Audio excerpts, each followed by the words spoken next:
great to see everybody here. If you could please take your seats, the staff would like to begin serving lunch. So if you could please take your seats, I appreciate folks grabbing their seat.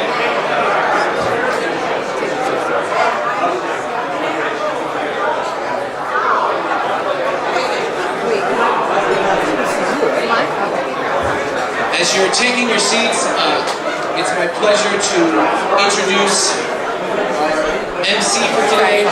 Say good morning to this lovely. Hi, my beautiful. How are you? Sorry. The Temple City Chamber of Commerce is led by a board of directors, business leaders, and community members who are committed to the vibrancy and vitality of this community in Temple City and our neighbors in Rosemead, and San Gabriel, and Arcadia, and Monte, etc., and across the San Gabriel Valley. And it is not a small task to raise your hand and say, I want to help lead this organization. So it's my honor and privilege to introduce to you the board chair of the Temple City Chamber of Commerce from the Starbucks company, Ben Long.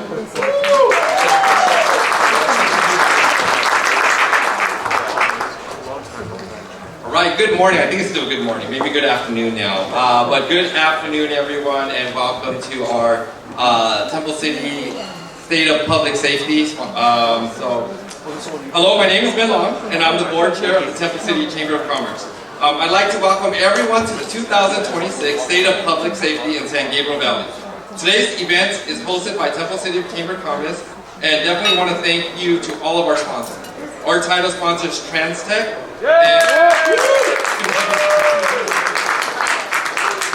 the Association of for Los Angeles Department of Sheriffs, our star sponsors, SoCal Edison, and also our community sponsors, Happy Buddha Kitchen, Royal Coaches Towing and Retirement, First City Credit Union, Athens Services, and West Coast Arborists.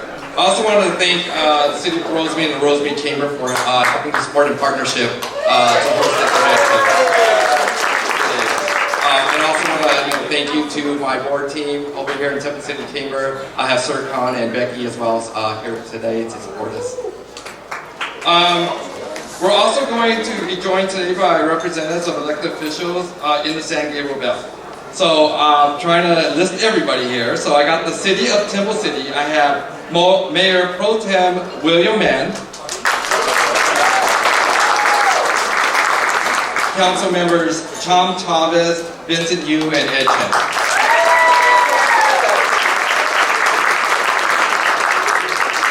From the City of Rosemead, I have Mayor Sandra Armenza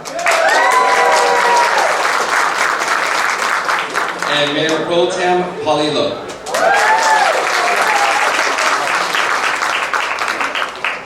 Also from the City of Walnut, I have Mayor Richie Cahulis.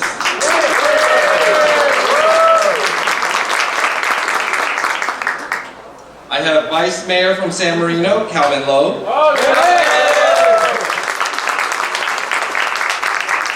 From the City of Monterey Park, I have former Mayor Yanni Yu. And also Council Member Thomas Hall. From the City of San Gabriel, Council Member John Wu.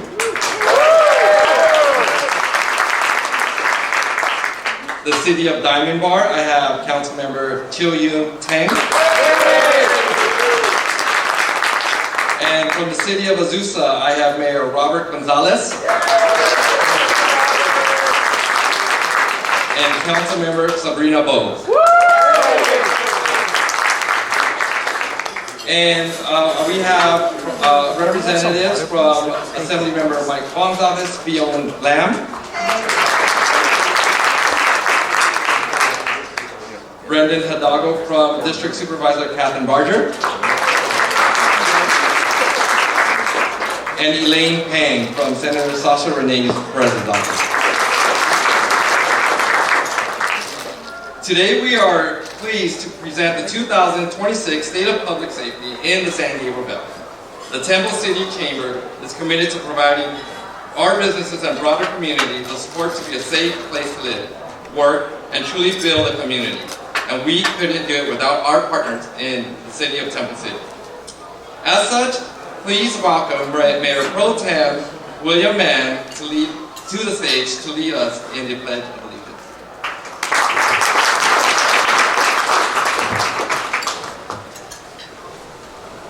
Please rise.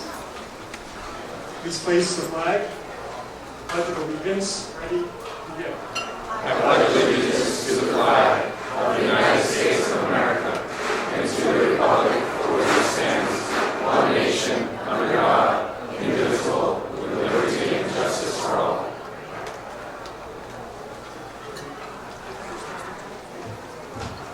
Thank you so much. I would like to now welcome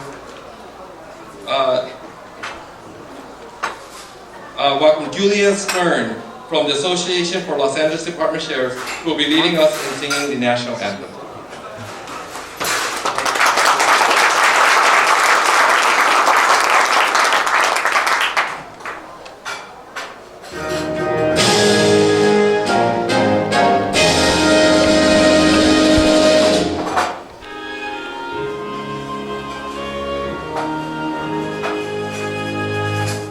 Oh, say, can you see by the dawn's early light what so proudly we hailed at the twilight's last gleaming, whose broad stripes and bright stars through the perilous fight o'er the ramparts we watched were so gallantly streaming, and the rocket's red glare, the bombs bursting in air, gave proof through the night that our flag was still there.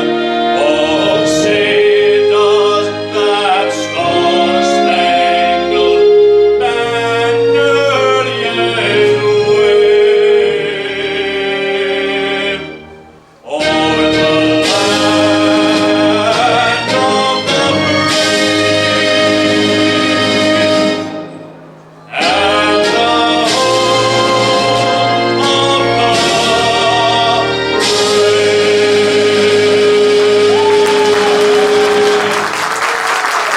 of the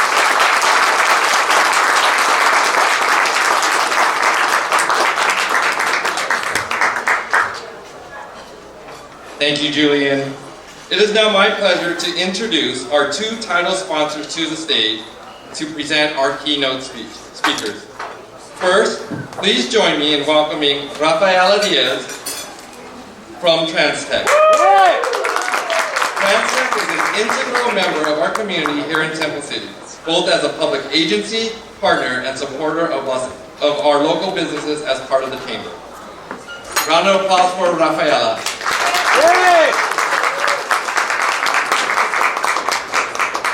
Next, also, joining us on stage is ADS's Executive Director, Derek Say. The Association for Los Angeles Department Sheriffs has been serving deputy sheriffs since 1970 and is currently one of the largest and most powerful law enforcement associations in the western United States. They push for the best public conditions for their members, as well as promote public safety services to LA County citizens. Please welcome Derek. All right. Good afternoon, everyone. Really excited to be here this afternoon, not only representing Transtech engineers, but also on behalf of our CEO, Melissa Demers. We truly appreciate our strong partnership with the Temple City Chamber of Commerce, the Los Angeles County Sheriff's Department, and of course the cities of Rosemead, South El Monte, Temple City included in Temple Station service area. Thank you for having us here today.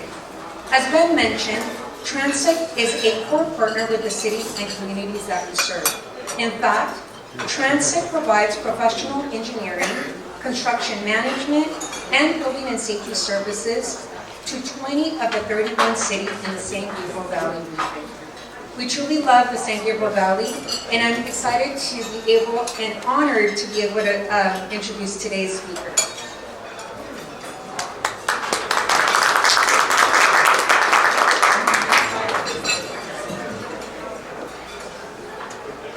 Thank you. My name is Derek Schur. I'm the Executive Director for the Association of Los Angeles County Commissioners. And I'm here today on behalf of our 7,000 plus members who are out working the streets every day and night and across Los Angeles County. As Ben mentioned, yeah, they put the font too small for the script. Our members are on the front lines every day responding to emergencies, protecting businesses, assisting during natural disasters, and working to build trust within the neighborhoods they serve. Today's speaker is a key part of the work we do and people we represent.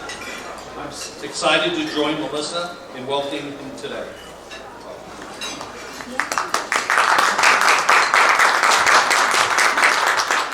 So I am not Melissa, but I am here on behalf of Melissa.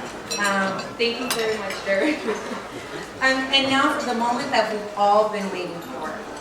Robert G. Luna was elected as the 34th Los Angeles County Sheriff on November 8, 2022. He commands the largest sheriff's department in the United States, with nearly 18,000 budgeted, sworn, and professional staff. Growing up in unincorporated East Los Angeles, Sheriff Luna was exposed to examples of both good and bad policing.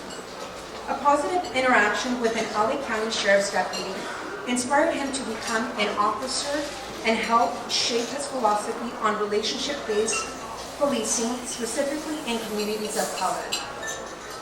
Throughout his career, he has been promoted within every rank of the police department and was appointed Long Beach Chief of Police in 2014.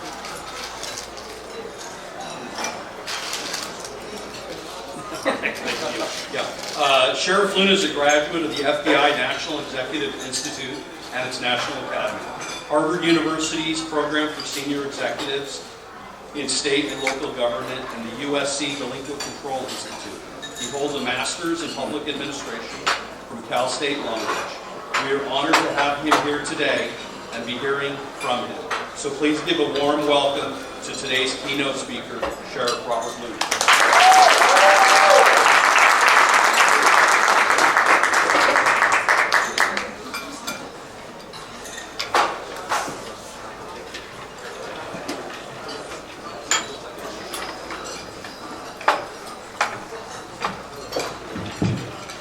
Derek, the font is really small up here.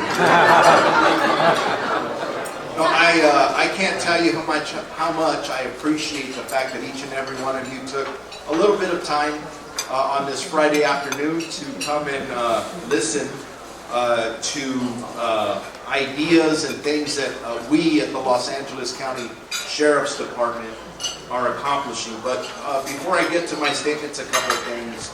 Rafaela and Derek, thank you for the hard work in sponsoring this lunch for the organizations that you represent, specifically for ALADS, who does such a great job of representing our employees every day.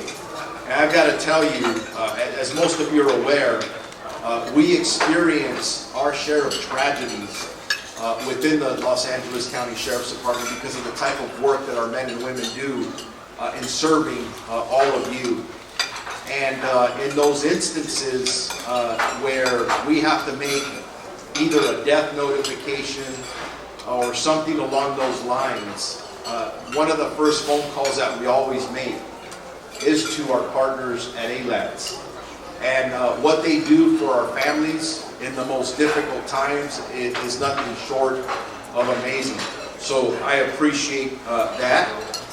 Then talking about ALADS, sometimes people will ask me, do you get nervous when you get up and talk in front of people.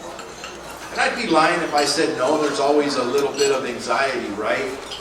But then I sit there and I listen to Julian Stearns come up here and sing the national anthem. And I'm going, if he can get up here and sing the way he does, forget about the anxiety. I'm so proud of you, the way you represent us, and I think you can win a singing contest. But I don't want you to leave us, so I'm not going to give you any ideas. A couple of other quick, very important people were here. The police chief of Azusa, one of my partners, Rocky Wenrick, he's back here.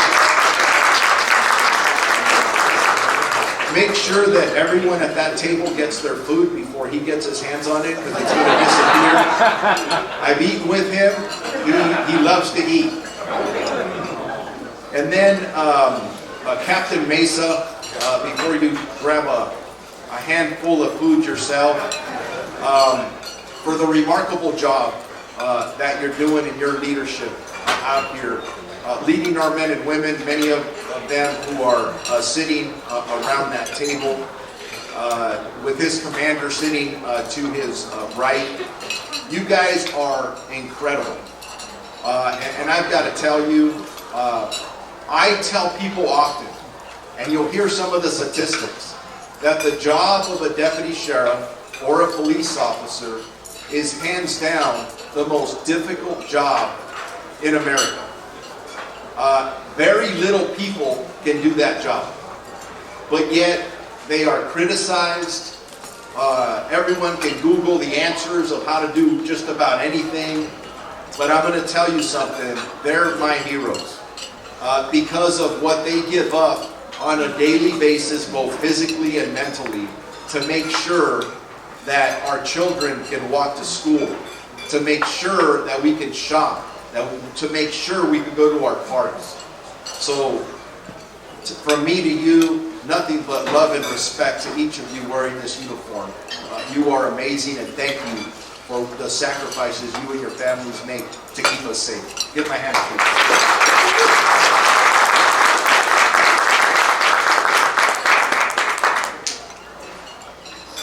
I was going to start, but then I see some firemen sitting to my left.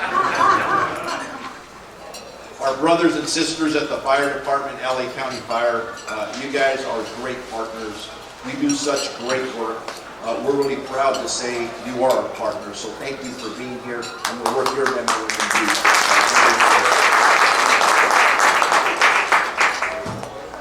So it's an honor to be up here talking with you. And when all the introductions were made, all of our elected officials that are here, it's funny because when I was a cop, and yes, once upon a time I was a real policeman, and even a police chief, I used to make fun of elected officials. And now I am one. But I got to tell you, I have so much respect because running campaigns is not easy. You put yourself out there, it's a lot of work. There's so much associated with it, so thank you guys for also being here as well. So I'm going to get into some crime statistics for the Los Angeles County Sheriff's Department. And when I give you these numbers, they're overall numbers throughout the county. Because when we think of Los Angeles County, to me it's home. I am absolutely honored and humbled to say I'm the Sheriff of Los Angeles County. So I put my heart and soul into these communities that we serve. So please know that in a team effort, we do so much to make sure this community is safe. And in 2025, and I'm going to give you some 2025 numbers, Part 1 crime overall was down 12%. That's saying a lot because we had the previous year in 24, we had reductions as well. And it wasn't easy to do. And there's 3 components to our crime strategy for the Los Angeles County Sheriff's Department that we utilize. One of them is really focused on data. We really look at numbers. So somebody sitting in Captain Mesa's chair, his job is not easy because he needs to know what crime is occurring, when, where, and how, and then how he's going to address it. And from the feedback I'm getting in this room, from the minute I walked in here, Captain Mesa and our folks, you guys are doing incredible work. I know you take it to heart. You put your life, or your soul, your whole soul into it. And part of that Part 1 crime reduction, Part 1 crime, ladies and gentlemen, is a combination of property crime and violent crime. So just one statistic I'll pull out of there is our murder rate or homicide rate. And that's down 14%. And it's decreased over and over by double digits over the last 3 years. Another area I want to bring focus to as far as statistics go is those are crime statistics. And by the way, before I leave that topic, if there's anybody in this room who has been a victim of a crime during that time period I'm talking about, I don't care how many statistics I talk about or how much I'm talking about reducing crime. I know if you were victimized, honestly, no numbers matter to you. So please know that we're sensitive to that, and we do everything we can to make sure that we respond, we investigate, and we work with the district attorney's office to make sure that people are held accountable for the crimes that they commit. But now shifting over to use of force, I'm very happy to report to you that in that same year of 2025, we had an 11% reduction in uses of force in patrol. We also had a 16% reduction in use of force as it relates to our custody operations. That's very important. And then I'm going to spend some time talking about this next statistic because of all the effort and work that goes into this. In 2025, the Los Angeles County Sheriff's Department had a decrease of 42% in deputy-involved shootings. That is when the deputies discharge their firearm at somebody. Now, I talked earlier about the dangers of their job. How many times they are faced with life-threatening decisions, encounters, very chaotic, things that they have to be good at getting through, and they are incredible. But when I arrived here over 3 years ago, our use of force policy was not where it should be. As a matter of fact, the Federal Department of Justice sat me down and said, your use of force policy is so outdated and we're mandating through our settlement agreements with the feds that you modify it and change it. So it's a long way of saying that we had great people putting together what is definitely a standard above the industry standard of a use of force policy that we had to get through a meet and confer process with our partners at ALADS, which wasn't easy. There's a lot of give and take there. And then ALADS was looking at us saying, hey, historically, the Sheriff's Department training is not where it should be. So they were really pushing us to make sure that we improve the training. And then, I got to tell you, as I came in from the outside, from the Long Beach Police Department into our department, the LA County Sheriff's Department, I was absolutely just floored with the level of work and the professionalism and discipline that I saw in the men and women from this department. When you consider that we didn't have the best policies, they didn't have the best equipment, they absolutely didn't have the best technology and still don't, but yet they are so successful at what they do. So my job as a top executive for our department is to make sure that our policies are sound, that I am creating an environment for the best training possible for our employees and providing the best equipment, whether it's vehicles, whether it is buses, helicopters, and other things that we may need. And I want to draw your attention, and some of you may have heard me say this before, but I'm going to focus on an Axon Taser 10 that I was able to purchase over 3,200 of them after my first year. And I believe that that piece of equipment, coupled with the extraordinary work that our people do with the policy and training, has helped reduce that. When I gave you that 42% reduction, that's why it matters. Equipment matters. Paying for the right training and focused on the right things matters. Because when I tell you a 42% reduction, and the deputies that are in this room and the police officers in this room know what I'm talking about, when you're involved in an officer or deputy involved shooting, that is very mentally impactful, very emotionally impactful to you, your families, and the people around you. But what does it do when we reduce it? You reduce lawsuits, the liability, you improve employee wellness. There's so many things that come with it, not to mention improve public trust and transparency. So that's why those numbers are so important. The next issue I'd like to just mention or talk about is staffing. Every city that's represented in here that contracts with us has asked me for more deputies. And that fills my heart when you come to me and you give me all the great stories about the work that our deputies are doing, the way they're positively impacting our communities, improving the quality of life of what we're doing. And you say, I want 10 more. I want 7 more.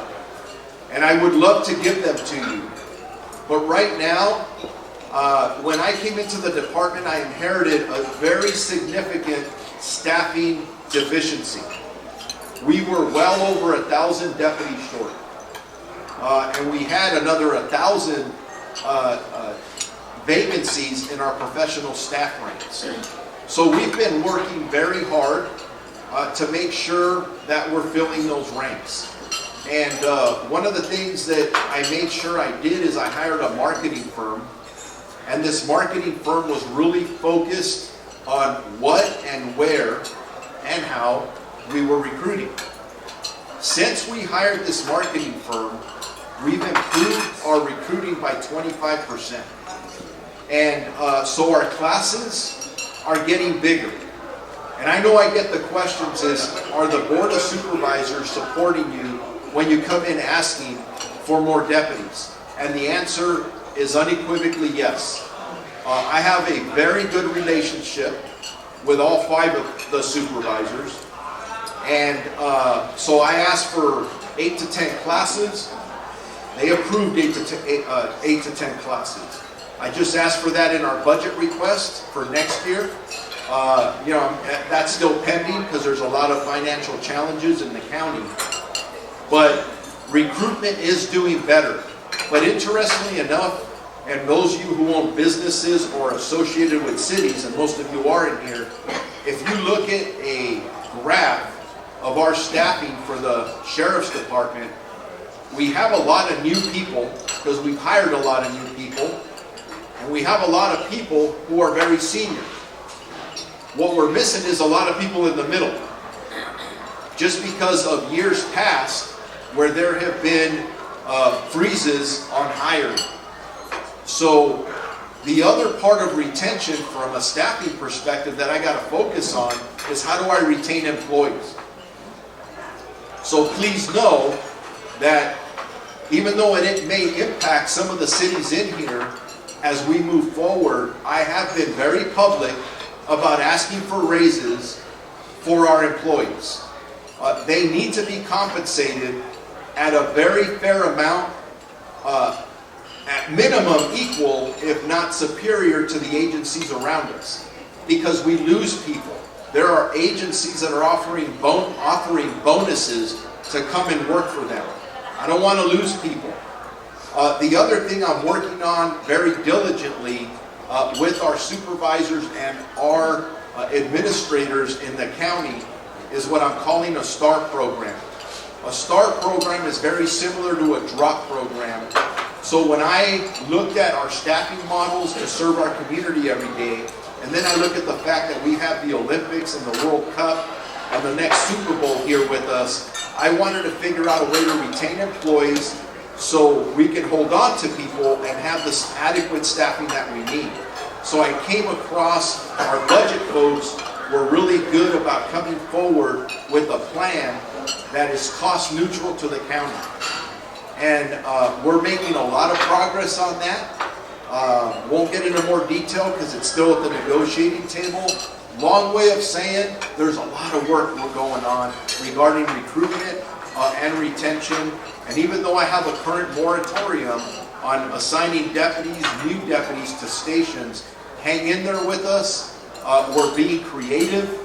We're trying to, we have this virtual deputy program that we're piloting throughout the county, where if you need a police or a report, that you can make an appointment like you do a doctor's appointment and talk to a deputy in uniform that is waiting at the station, and that is going to decrease the number of calls that we go to for reports, so the deputies working patrol can remain active, proactive, and continue to do what they do to engage the community and fight crime. There's a lot of other programs that we're working on that I'm excited about to make us more efficient. So we're looking at it from different perspectives.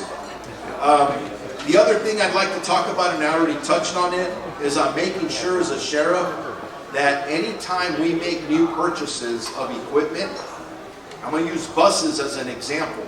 I don't know if many of you know this, but we transport an average of 2,000 inmates between 7 custody facilities and 37 courthouses every day. And when I got here, the judges were really angry at our department because a lot of our inmates were missing court. When I went back to find out why, is we only had 17 working buses out of a fleet of 80. That is unacceptable. Why is it unacceptable? Because when people miss court, not only are we violating their constitutional rights, but in many instances they get released back into the community. So that was unacceptable. Fast forward, we just purchased in the recent past 20 new buses, and we have over 30 more on order. By the way, they're $1 million each. It's not like a regular bus you jump on out here in your neighborhood. It is a specialized bus, very heavy, to transport prisoners so they're safe and the community is safe. Helicopters and other type of equipment that we need, but I'm going to focus on technology for a bit. We are now in line to receive our first upgraded computer-aided dispatch system for the first time in like 40 years. Why is that important to you? Because that helps us respond to emergencies a lot better. It makes us more efficient in the field. When we're responding to major disasters like the Eaton fire, for example, the dispatchers and supervisors have a better feel GPS-wise where our folks are. And I'm really excited, and I'm thinking, or what I've been told is that hopefully by the summer, that new project will be in place. That took us over 2 years to purchase through the process, and I can't thank our board for supporting us in that area, but the work isn't done. I told you, if I didn't mention this, we have the largest county jail system in the United States.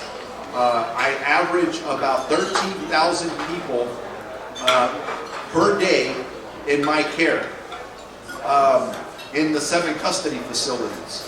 Now, saying that, we don't have a jail management system.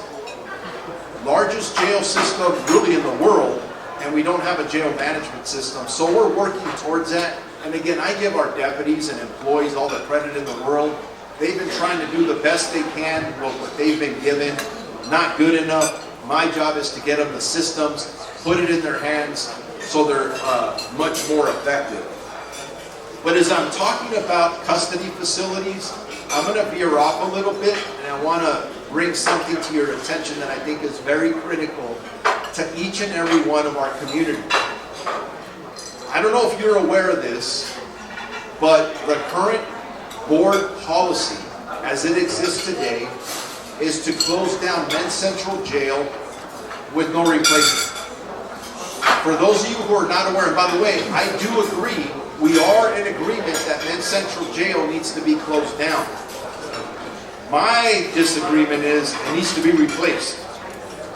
And this is why. Men's Central Jail has approximately 3,000 beds. It's a little bit over that.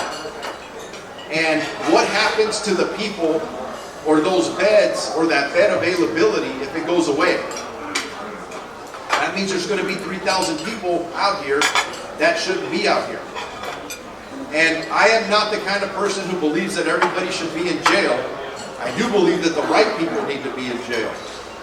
So this plan that I'm going to kind of lay out to you is a holistic plan that deals with diversion, deals with mental health beds, deals with the closure of Men's Central Jail, and deals with JCOD, who's responsible for diverting and placing folks in work programs and education programs after they're incarcerated.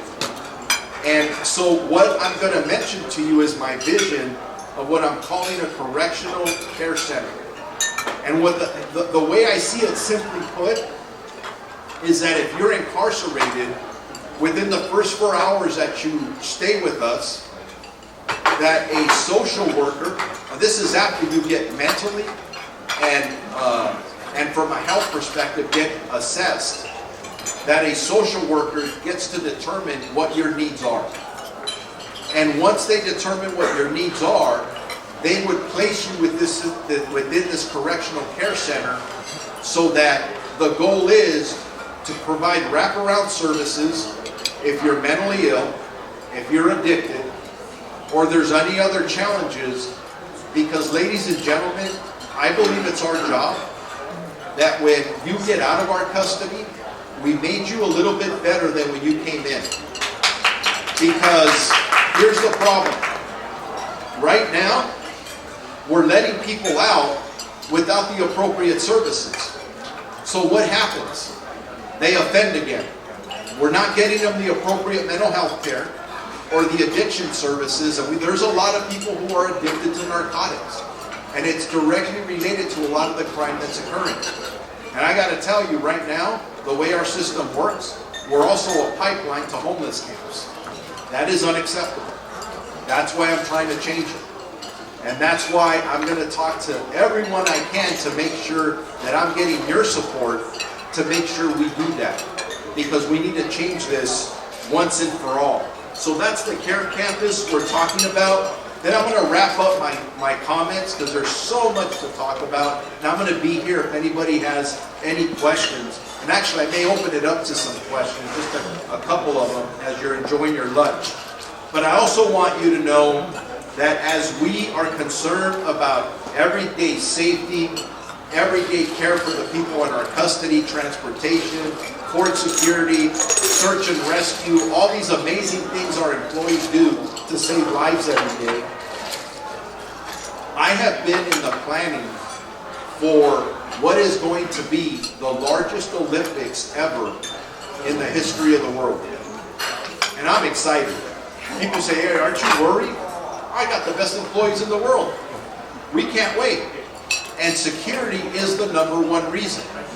So that'll come in 2028, the Olympics, the Paralympics. I've had a team of amazing people divided into different groupings that are in charge of different aspects, not only of security, but involved in transportation. And we're working with our partners at LAPD, with our partners at the California Highway Patrol, with our partners, whether it's Pasadena PD, Long Beach PD, and others where the Olympics are going to touch them. We are working with the Secret Service and the FBI, and we're all involved in this together. And like I said, I'm really excited about these games. And by the way, we're going to incorporate every police department in the county of Los Angeles as we move forward with this. And by the way, if you don't know this, it is 2026, and the World Cup will be here this summer. And we're hosting several games here. We are very proud to be part of the team that's doing that. We take that very serious. It's a top priority for us, but it is a warm-up to the Olympics. And if I didn't mention this, we sent about 80 employees to the Paris Summer Olympics several years ago to work, actually boots on the ground, others to work at the command post, to integrate with the decision making so we would be completely ready for these games. So with that, I know I've thrown a lot at you. Before I turn it over to some questions, I just want to thank you for your partnership. Thank you for supporting our men and women in uniform. These communities out here are very unique and different, where a lot of the stations I visit out here, they will tell me how much they love their communities, specifically not only because they're great people and they serve, but the way you treat them out here. It means the world to my men and women. So from the bottom of my heart, thank you for that. So with that, I'll turn it over to any questions.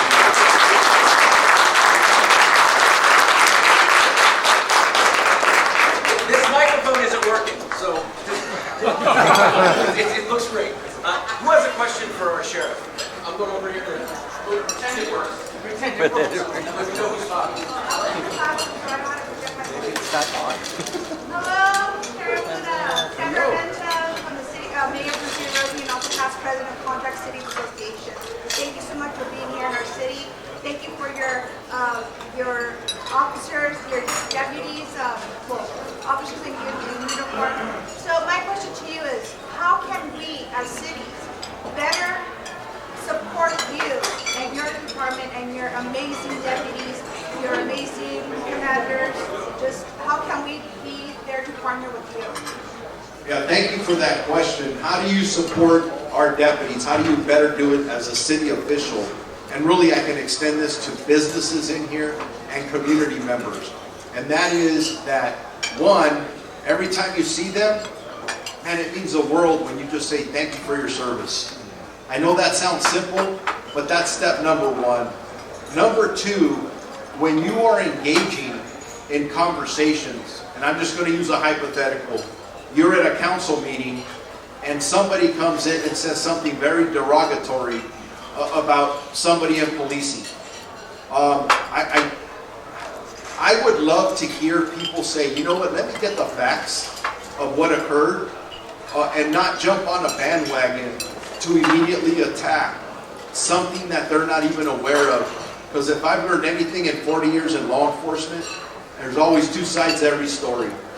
And it's very degrading to us when you hear elected officials talk very negatively about men and women who are out there risking their lives.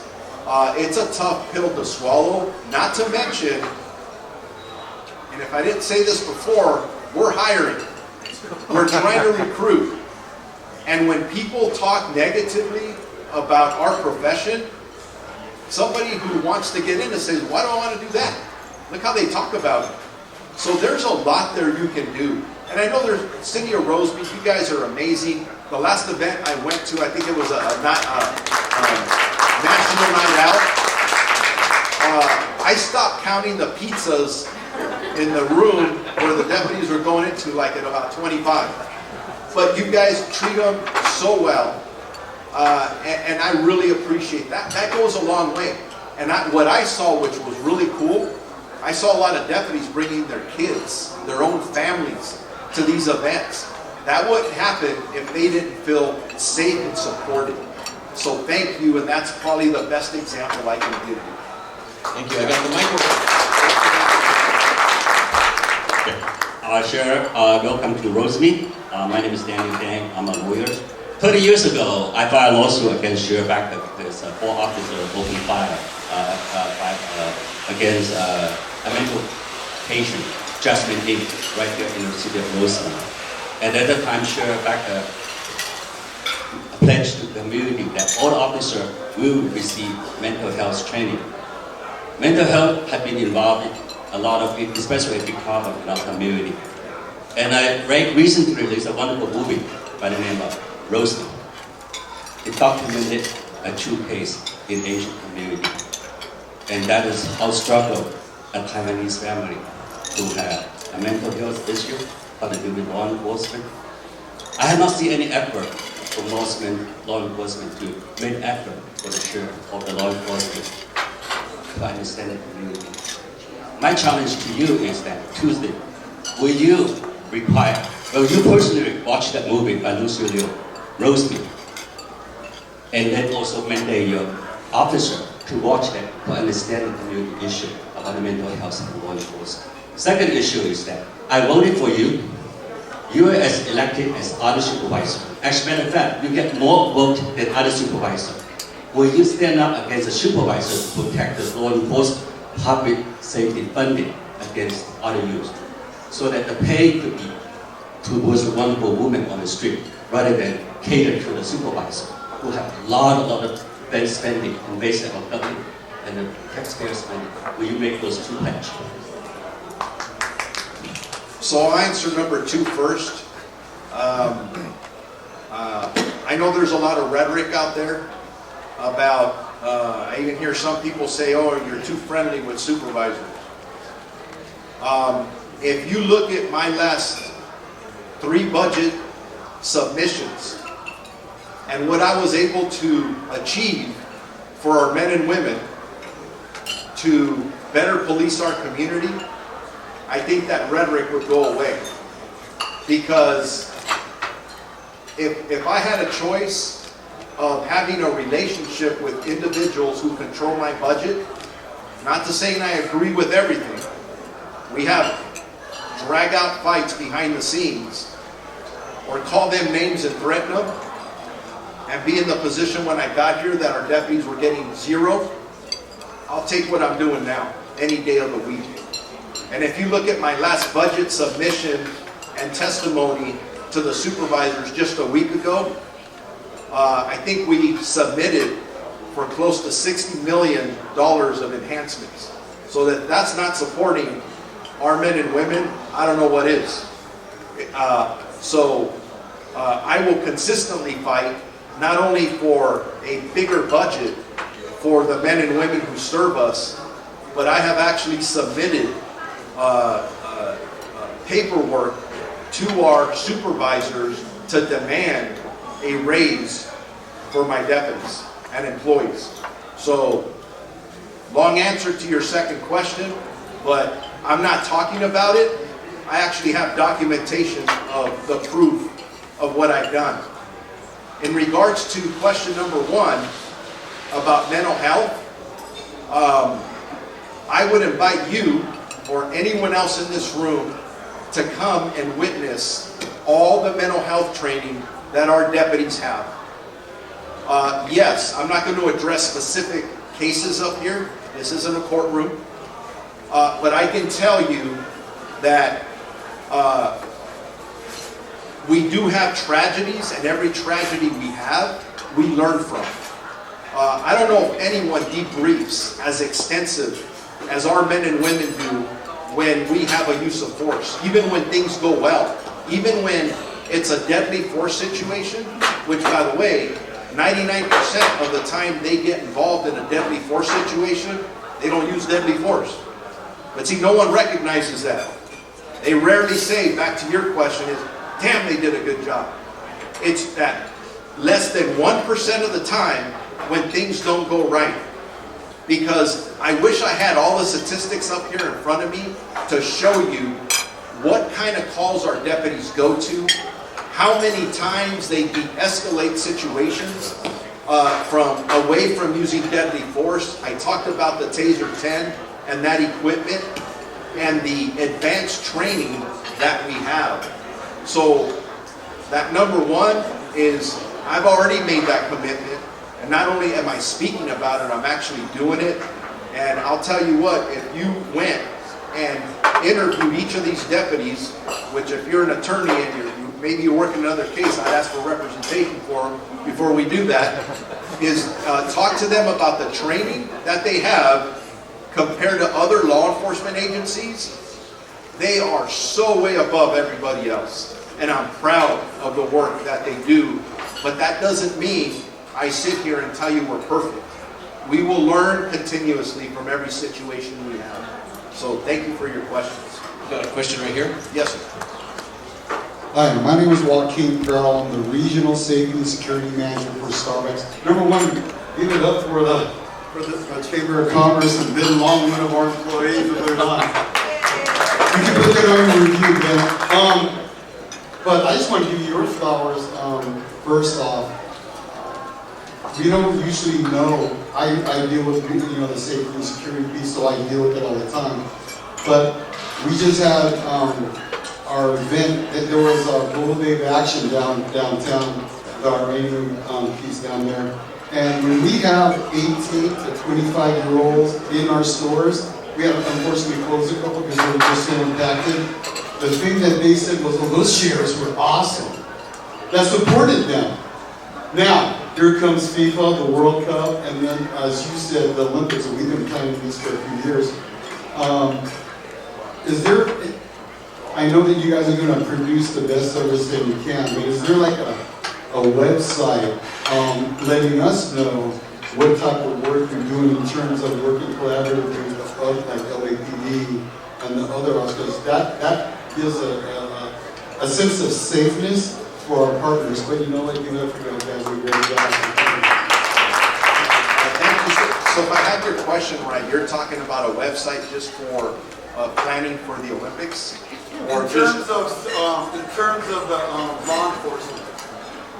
Because if we're talking about the Olympics, no, we don't have a website.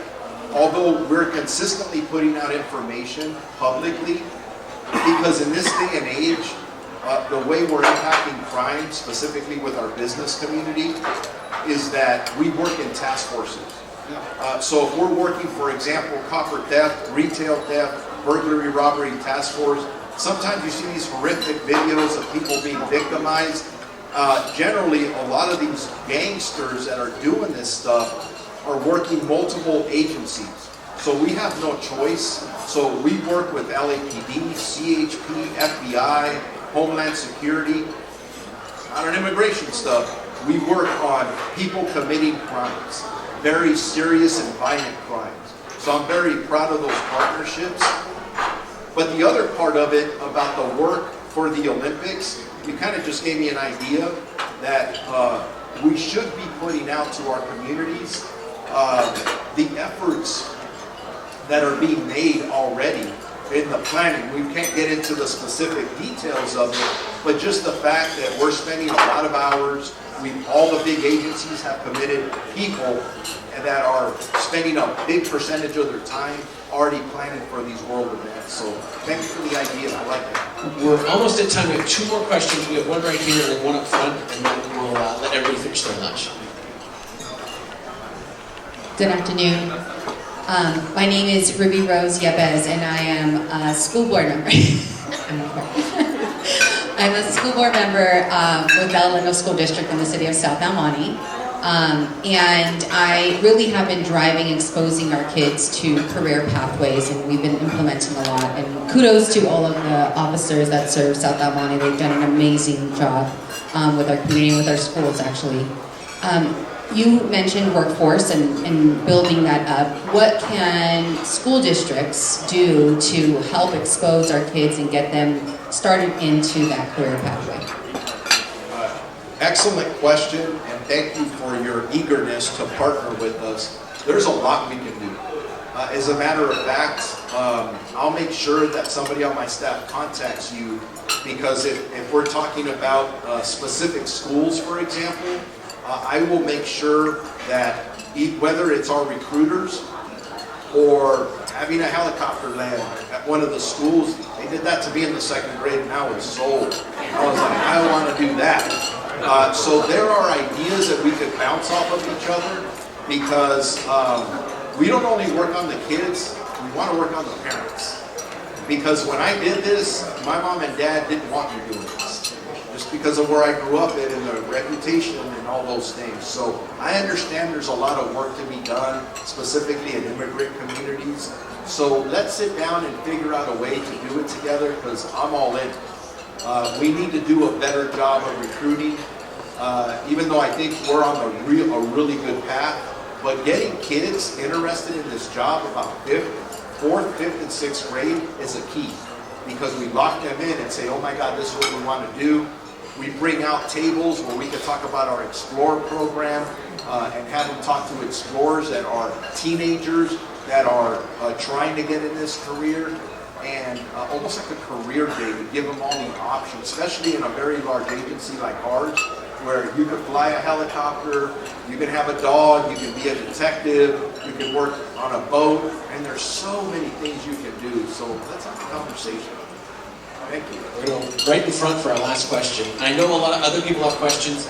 If you can't ask it of the sheriff himself, anybody in uniform can answer the question. Thank you. I want them to enjoy their lunch. Let them be at peace. Good afternoon. My name is Chariton, Tampa City Council member. Thank you, Chief Luna, for your presentation. You have mentioned the difficulty of the transportation of the inmates to the court. But before that, you mentioned there's a virtual system for the public to talk to the sheriff. So have you thought about using a virtual system for the inmate to be presented to the court to save a lot of trouble? Yes, sir. Actually, thank you for reminding me. So I am pushing really hard to be able to do arraignments and other court hearings virtually. We got to jump into this current century. So I've been discussing that with the district attorney's office, the public defender's office, and the courts. And almost everybody's in favor of it. We did it during COVID, but they put it up kind of quickly under an emergency. So I have a team that is working on this, and we're going to start piloting it in one courtroom to work out the bugs. And although it wouldn't work for every case we have, I think it should be an option. The public defender, and I have a good working relationship with them, they're actually against it. They believe that having their client in front of a judge is more impactful to the judge to make a better decision in their favor. So they've been a little bit like, I don't really want to do this. But they're good partners, and I think eventually there's a lot of other agencies that we've studied where this is working very well, although our agency in comparison is massive compared to a lot of the agencies that we're looking at across the country. But it is a great idea. That is technology working for us in that way to be more efficient. Absolutely. Let's give a round of applause for our sheriff, everybody. And once again, Ben Long.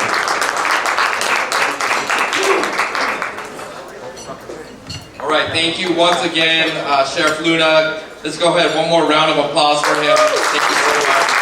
We'll give him a moment to enjoy the talk. All right, thank you everyone for your questions. If you enjoyed the conversation today, we have a version of this every month during our legislative luncheon. We invite local elected officials and other leaders to share insight into the work. Our next Ledge Lunch is on March 28th at the City Hall patio. Hope to see everyone there. We're also hosting local businesses, nonprofits, and community organizations at our upcoming Temple City block party. I heard Sheriff Luna promise, so I'm looking at you, Captain Mesa, helicopters, police cars, everything at our block party coming to engage the community March 21st. All right, we still have a few tables left with chamber members getting a discounted rate. If you'd like to reserve a table and spot, you can talk to Emily today. Last year we launched our Summer Night Bites, an evening program to introduce people to Temple City's incredible food scene. Hope to see everybody there. Over 300 people came out to enjoy the taste of Temple City last year. So we're bringing it back this summer. Thank you everyone for coming out today. This event was made possible by the support of this community, especially our sponsors. Once again, Transtech, the Association for Los Angeles Police Department Sheriffs, SoCal Edison, Hong Kong Denim Design, Happy Buddha Kitchen, Royal Coaches Towing and Recovery, First Credit Union, Athens Services, and West Coast Arborist. Thank you again so much. Let's give the sheriff a couple minutes to enjoy his lunch, and there will be some networking and some photo ops. So thank you everyone for attending.